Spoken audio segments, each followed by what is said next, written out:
Hey everybody, it's Dina. On my way to the gym. Well, actually I'm sitting right now, but I was on my way to the gym, and I thought I'd make a quick video.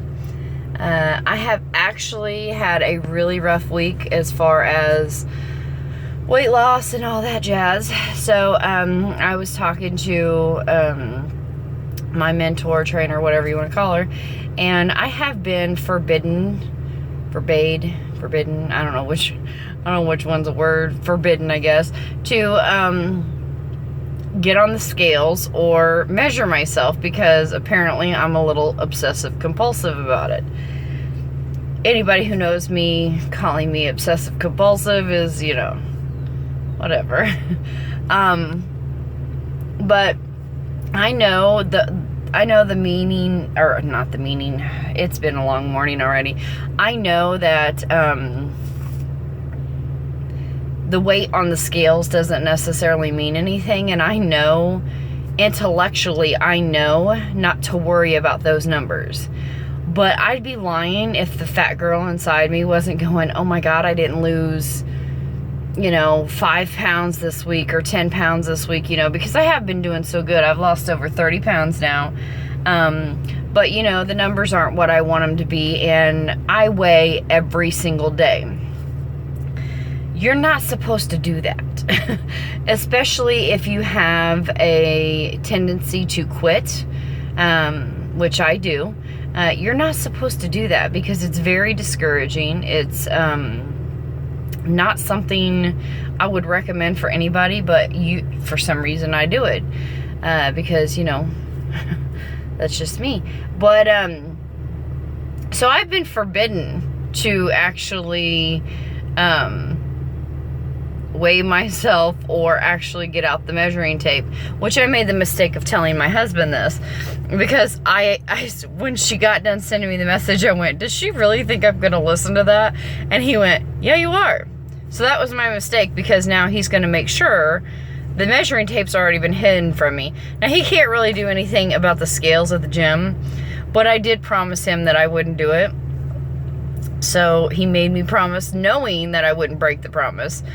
But I'm not sure what these next 2 weeks are going to be like for me, because I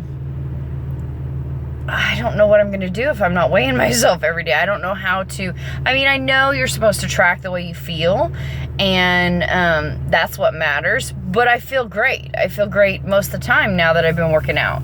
So I don't know that I'm going to feel super great. I'm sore all the time, which means I'm doing what I'm supposed to be doing. But I feel amazing.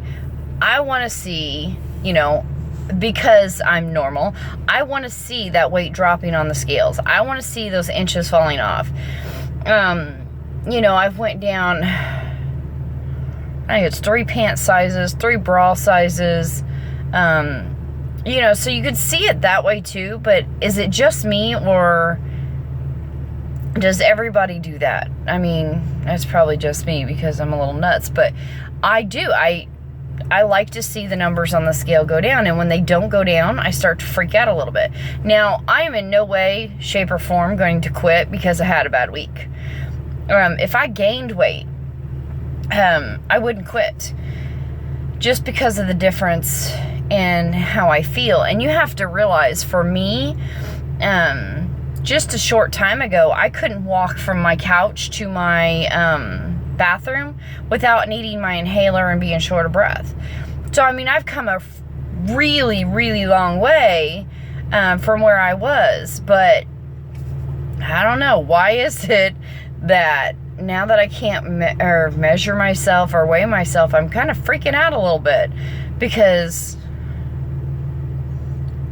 I'm OCD, that's all there is to it, and I don't know how I'm going to tame that beast, so to speak. But I don't know, I just wanted to put that out there, because I'm trying very hard to, anytime I have strong emotions, or which right now it's a little bit of panic, but in this whole journey, to document it so that I can go back and I can look and see how far I've come. My husband watched me work out the other day, and if you watch me work out, it's pretty intense. I'm usually sweating like a pig, and there might be a few tears every now and then because I push it hard. Anybody who knows me knows I don't half-ass anything. If I'm going to do it, I'm going to do it 200%. And he's like, do you have any idea how far you've come? And that was something I hadn't thought about. It is too early.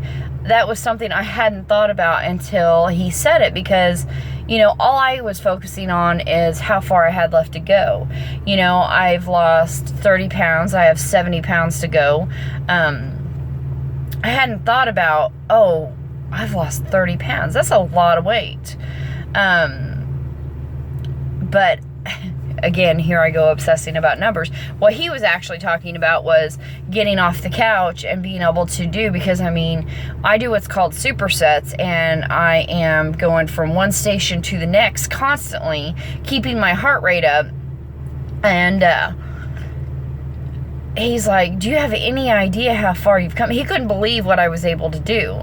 Of course, I don't watch myself, so whatever, but he's right. I have come a long way. And I guess the whole point of this is I have some friends that are on a weight loss journey of their own.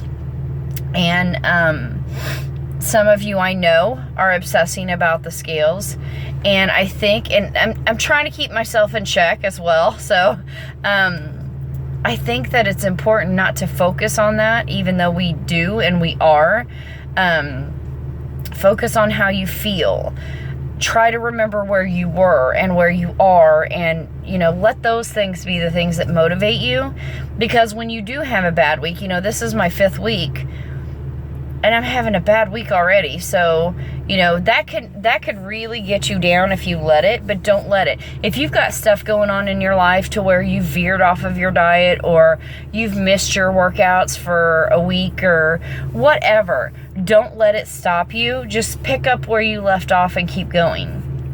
For me, I have been fortunate enough that I don't have a whole lot of drama in my life. I don't have things that are keeping me from going to the gym. I'm very blessed in that aspect. I haven't needed to cheat because of how insanely obsessed I am with prep. However, I'm struggling, like I said, with not losing. Regardless, whatever your poison, pick your poison, whatever it is. If your kids have been sick and you've been taking care of them, whatever, don't let that deter you from your goal, because that's what's important in the end. And I'm starting to ramble, I'm sorry. But the point is, whether it's you're obsessed with your weight, you're obsessed with being perfect in your diet, you're obsessed with going to the gym and never missing, there's going to be things that don't always go perfect. That's just life. So just keep trucking along. That's what I keep doing. And see how you do from there. But don't be so hard on yourself, because if you're like me, you're your own worst enemy. And I don't know, I'm always pushing for more. Oh, you did 40 squats today? Yay, I could have done 50, but I didn't. I wimped out and I quit at 40. Whatever, Oh, you walked 3 miles today? Why didn't you walk 4? I'm always doing that. So, I guess just keep trucking along and see where it leads you, because here's the deal. This is for you. This is for your goals and your needs. I have one girl that's doing it for her daughters, and I told her, if that's what gets you off the couch or gets you motivated, that's great. One day it's going to have to be about you. But this whole journey started for my son. This whole journey was about my youngest son and my fear that he would follow in my footsteps. And I didn't want that life for him. I didn't want him unhealthy. I didn't want him to be concerned with his weight his whole life. And it became about me. It ended up being, okay, I got to do this for me, not just my kids. And so I have. You know, my son is still working out. He has quit the diet part. He does not like that, which what 14-year-old would. But he still works out with me every night at 9 o'clock. You know, so I am very thankful that he's still doing that. So whatever it is that you're doing this for, remember that. Don't focus so much on your failures, and you know, kind of go from there. Hopefully y'all got something out of this. I was a little bit all over the place. I don't usually record videos in the morning because I don't drink soda anymore. I don't have coffee. I don't do anything. What wakes me up is getting on the treadmill. And I overslept, so I haven't even been on the treadmill, so I'm not quite awake yet. So if this sounds like a babbling mess, I apologize. Hopefully you got something out of it. I did start the YouTube channel, Finding Dina, to kind of document my journey. So hopefully you guys are liking the videos. If so, make sure to like, and if you can, please subscribe. And hopefully everybody will get something out of it, including myself. So y'all have a great day. Thanks so much. God bless.